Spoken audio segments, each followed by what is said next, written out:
아멘. 오늘은 사무엘상 16장의 말씀을 통해서 우리가 하나님의 말씀을 함께 보도록 하겠습니다. 사울은 왕이 되기 전에는 하나님 보시기에 합한 사람이었습니다. 다시 말하면 하나님께서 이스라엘의 첫 번째 왕을 세우실 때 아무나 세우지 않았다는 의미입니다. 사울의 모습은 부모님의 말씀에 순종하는 사람이었고 종의 말도 잘 듣던 사람이었습니다. 겸손하게 하나님의 말씀을 끝까지 기다리며 하나님의 말씀에 순종하는 사람이었습니다. 그러나 그가 왕이 되고 난 다음에는 완전히 바뀐 삶을 살아갔습니다. 그는 자신의 왕위를 지키려고 스스로 노력하며 열심히 살아갔습니다. 자신이 하나님의 말씀을 거역하고 잘못한 것은 생각하지도 않고 오히려 자신의 체면을 내세우면서 사람들 앞에 높여주기를 바랐던 그런 사람이었습니다. 하나님의 명령대로 순종했던 것이 아니라 자신의 뜻대로 행동하며 자신의 소견에 옳은 대로 선택하며 살아갔었던 사람이 되어버렸습니다. 그래서 하나님은 사울을 왕으로 세우신 것을 후회했습니다. 그리고 사울이 아닌 다른 자를 세우시려고 하나님께서 예배자를 찾으셨다는 겁니다. 오늘 본문의 말씀에 그 말씀이 이제 기록되어 있는 겁니다. 16장 1절 말씀 함께 읽어보겠습니다. 시작. 여호와께서 사무엘에게 이르시되 내가 이미 사울을 버려 이스라엘 왕이 되지 못하게 하였거늘 내가 그를 위하여 언제까지 슬퍼하겠느냐. 너는 뿔에 기름을 채워 가지고 가라. 내가 너를 베들레헴 사람 이새에게로 보내리니 이는 내가 그의 아들 중에서 한 왕을 보았느니라 하시는지라. 지금 하나님께서 사울을 버리셨습니다. 그리고 하나님은 사울이 아닌 다른 왕이 될 사람을 찾았습니다. 그리고 이새의 아들 중에서 찾았다라고 얘기하겠습니다. 그리고 하나님께서는 사무엘에게 너는 기름 뿔병을 가지고 가라 라고 이야기했습니다. 왜냐하면 임명식을 할 때 머리에 기름을 부어서 임명식을 했거든요. 구약시대 때 머리에 기름을 붓는 세 종류의 사람이 있습니다. 여러분 기억나십니까? 첫 번째는 제사장이죠. 제사장을 세울 때, 아론을 세울 때 머리에 기름을 부어서 올리브유를 부어서 임명식을 했습니다. 두 번째 누굽니까? 선지자, 예언자를 세울 때 머리에 기름을 부었습니다. 엘리야가 엘리사를 세울 때 머리에 기름을 붓고 세웠던 겁니다.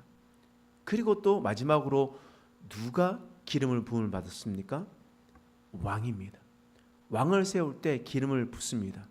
근데 그 기름이 액체니까 담을 그릇이 필요하잖아요. 그때는 이런 이쁜 그릇들이 없어요. 그래서 이 그릇들이 없으니까 질그릇 같은 거, 흙으로 구운 그릇들이 있는데 잘 깨지고 보존이 잘 되지 않으니까 조금 더 귀한 것을 하려면 염소의 뿔을 잘라서 염소의 뿔 안에 기름을 부었다는 겁니다. 그러니까 뿔 안에 기름을 부으니까 뿔병이 되는 겁니다. 그래서 그 기름을 잔을 가지고 지금 이새의 집으로 찾아가고 있는 그런 상황입니다. 하나님께서는 어떤 이새의 아들에게 기름을 부으셨을까? 여러분 우리는 어떤 사람을 보냐면요, 좀 뭔가 사람이 보기에 좀 안정적이고 잘생기고 키도 크고 그래야지 뭔가 신뢰감이 생깁니다. 그렇지 않습니까? 그래서 여러분들이 저를 좀 덜 신뢰하는 이유가 좀 짧아가지고 그런가요? 네. 여러분 이거 사람들 보기에는 그렇거든요. 사람들 뭐 약간 이렇게 더 좋으면 보기에는 좋지만 하나님은 그렇게 말씀하시지 않는다는 겁니다. 하나님 어떻게 보시냐? 사무엘상 16장 7절 말씀 읽어볼까요? 시작. 여호와께서 사무엘에게 이르시되 그의 용모와 키를 보지 말라. 내가 이미 그를 버렸노라. 내가 보는 것은 사람과 같지 아니하니 사람은 외모를 보거니와 나 여호와는 중심을 보느니라 하시더라. 하나님께서 말씀하실 때 용모와 키를 보지 말라라고 말씀하셨습니다. 여러분, 사울은 이스라엘 평균 신장보다 머리가 하나 더 있었다라고 성경에 기록되어 있습니다. 그만큼 사울은 키가 훨씬하게 컸어요. 그렇기 때문에 사람들 보기에도 저거는 장군감이네, 힘이 있겠다라는 생각하고 조금이나마 안정감을 누리는 건 아니겠습니까? 근데 하나님께서는 용모와 키를 보지 않는데요. 하나님께서 보시는 것은 사람은 외모를 보겠지만 나는 중심을 본다라고 말씀하셨습니다. 그리고 훨씬 키도 크고 멋있게 생긴 사람들, 아들들, 첫째 아들, 둘째 아들, 셋째 아들이 지나가도 사람은 마음에 들었지만 하나님은 마음에 들지 않았다는 겁니다. 중심을 보시는 하나님께서 누구를 선택하셨냐? 다윗을 선택하신 겁니다. 이새의 아들 다윗. 그가 하나님을 향한 사랑이 뜨거웠기 때문입니다. 그래서 하나님께서 그를 선택하셨다는 겁니다. 13절 말씀 읽어보겠습니다. 시작. 사무엘이 기름 뿔병을 가져다가 그의 형제 중에서 그에게 부었더니 이날 이후로 다윗이 여호와의 영에게 크게 감동되니라. 사무엘이 떠나서 라마로 가니라. 사무엘이 기름 뿔병을 가지고 가서 다윗의 머리에 붓고 왕으로 삼았습니다. 근데 그때 봤었을 때 다윗은 아주 어렸거든요. 키도 작고, 그럼 다른 사람들이 보기에는 볼품이 없어 보이는 그냥 그 사춘기의 모습, 그런 모습으로 있었습니다. 그런데 하나님께서 그 중심을 보시면서 왕으로 세웠다라는 겁니다. 여러분, 사울과 다윗의 차이라고 하면 사울은 키가 크고 다윗은 사춘기였으니까 키가 그렇게 크지 않았습니다. 그래서 하나님의 선택은 키가 큰 사람을 사용하시지 않고 키가 작은 저 같은 사람을 사용하시는가? 그게 아니라는 거예요.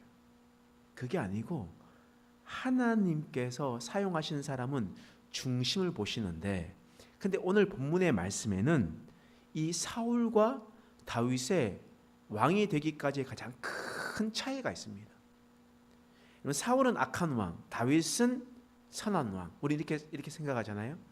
그러면 다윗이 그렇게 신앙을 지키며 살아갈 수 있었던 이유가 무엇인가? 왕으로 끝까지 신앙을 지킬 수 있었던 이유가 무엇인가?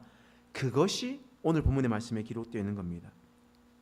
여러분, 사울은 사무엘에 와서 기름을 붓고 난 다음에 며칠을 기다리고 있습니까? 7일을 기다리고 있죠. 그리고 난 다음에 7일 뒤에 왕으로 세워지게 됐습니다. 그렇지 않습니까? 그러니까 갑자기 사울은 왕이 되어버렸어요. 그냥 집에서 농사일하고 아버지 일을 돕다가 갑자기 사무엘을 만나고 기름을 붓고 왕으로 세워지고 7일 뒤에 많은 사람들에게 공포하겠습니다.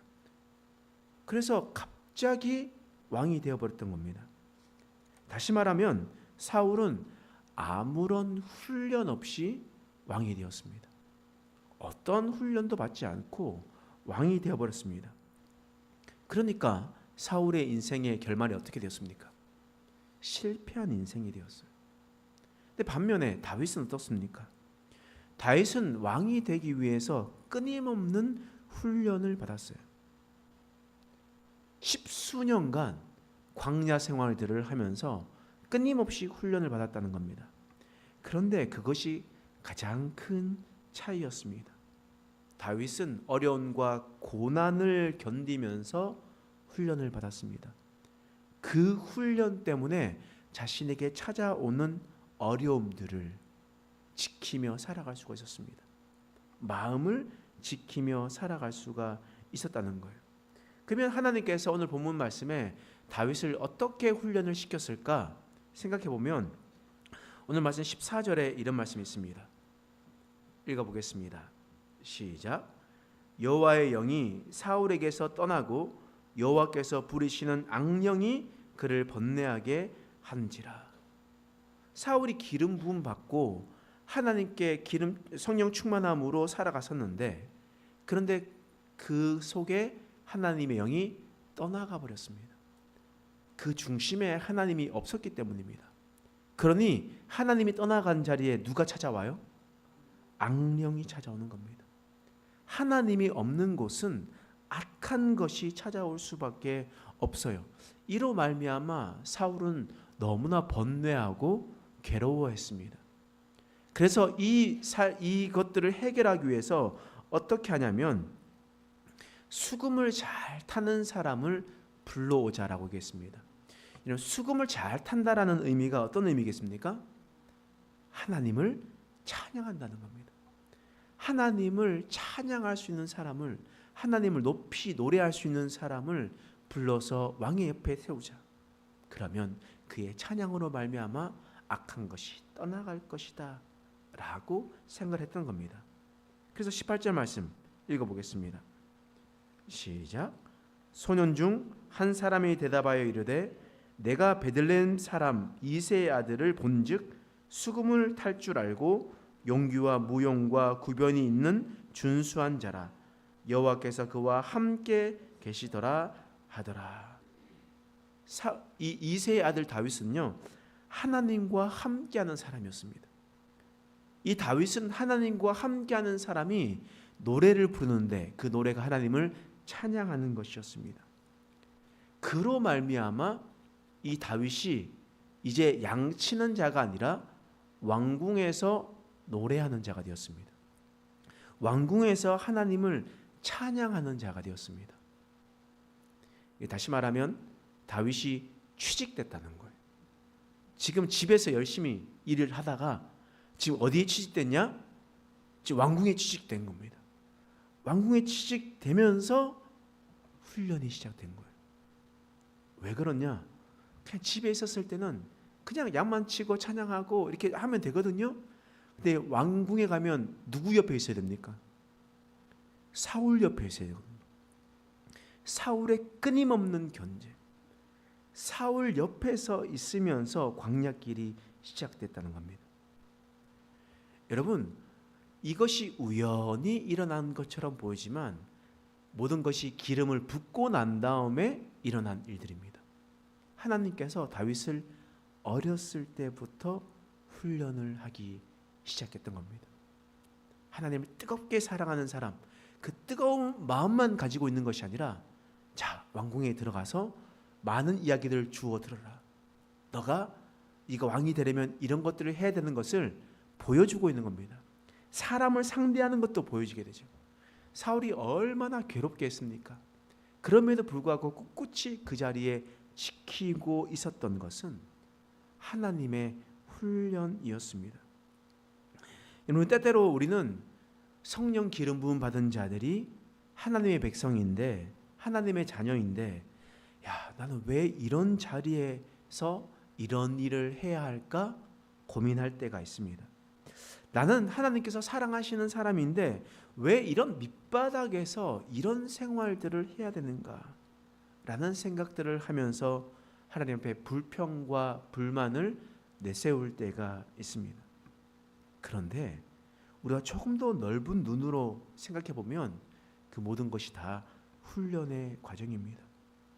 하나님께서 택하셨기 때문에 하나님께서 그를 철저하게 훈련을 시키시는 겁니다. 여러분, 다윗은 악한 왕 사울의 궁전에 들어가게 되었지만 하나님께서 그와 함께 하심으로 그를 늘 보호해 주셨습니다. 그리고 그 훈련의 시작으로 말미암아 다윗은 훌륭한 왕이 될 수가 있었습니다. 고난과 어려움과 역경이 있어도 하나님께 불만과 하나님 앞에 원망을 쏟아내는 것이 아니라 오히려 하나님을 찬양할 수 있는 자가 되었습니다. 그것은 그가 하나님의 훈련의 자리, 광야의 자리에서 끝까지 믿음을 지켰기 때문이었습니다. 여러분, 우리 인생도 마찬가지죠. 우리도 지금 겪고 있는 고난과 어려움, 힘듦과 환난, 그 모든 것들은 하나님의 훈련입니다. 그 훈련을 통해서 하나님은 우리를 더 차원 높은 신앙인으로 우리를 살아가게 하실 겁니다. 그러므로 우리가 그 고난과 힘겨움 속에 이스라엘 백성들, 출애굽 때 이스라엘 백성들처럼 불만과 원망과 불평으로 하나님 앞에 범죄하지 말고 다윗처럼 묵묵히 훈련을 잘 받고 순금같이 나오는 저와 여러분 되시길 간절히 축원합니다. 기도하겠습니다. 하나님, 훈련을 받지 아니한 사람은 금방 고꾸라질 수밖에 없습니다. 온실 속에 살아갔었던 화초는 금방 차가운 바람에 시들 수밖에 없습니다. 하나님께서 우리를 더 강건하고 하나님 보시기에 합한 사람으로 세우시기 위해서 우리를 광야의 훈련길로 초청하시니 감사합니다. 하나님, 우리가 이 훈련길에서 다른 것 바라보지 않고 오직 하나님만을 신뢰하게 하여 주옵소서. 하나님, 이 세상 어떤 것도 보이지 않고 물질도 잃어버리고 사람도 잃어버리고 친구도 잃어버리고 모든 것이 다 잃어버린다 할지라도 나와 함께 하시는 분이 하나님이시라면 우리가 모든 것을 가졌음을 인정하게 하여 주시옵소서. 그래서 이제 다른 것 바라보지 않고 하나님만을 바라보며 내 갈 길 멀고 힘들어도 오직 주님만 따라가는 인생 되게 하여 주시옵소서. 감사드리며 예수님의 이름으로 간절히 기도드립니다. 아멘.